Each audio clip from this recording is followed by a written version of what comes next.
These next questions come from Lily. And she says, first, how do you stay motivated when your fingers act like they've never met each other?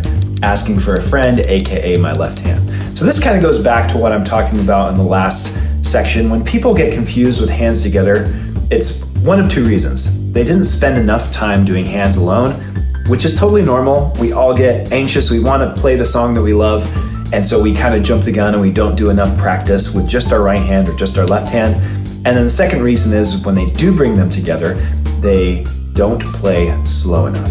And this is true of professionals, beginners, intermediate, everyone in between. No one plays slow enough. Slow practice is the way to go with this. So that same example I was talking about with that chord change, if you feel like you need to do it this slow, totally fine.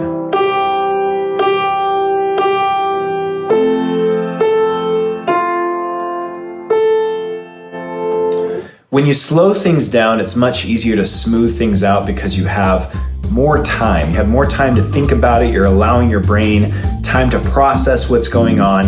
And by slowing it down, it helps you make things smooth. So it helps take out those lumps of where you don't know what you're doing and there's this awkward pause in the melody.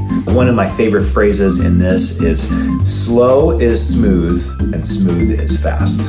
So playing slow helps you play smooth, and then smooth playing will help it sound like a professional, like it's fast. And then once you get it down slow, the thing that most people don't consider is getting it slow. It's actually pretty easy to speed it up once you have it slow.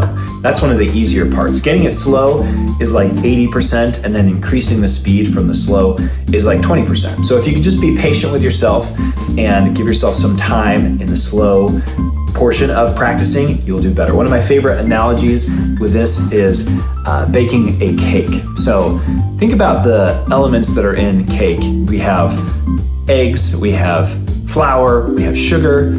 But if I went into the kitchen and I said, okay, I want cake, and I don't want to wait an hour to bake cake.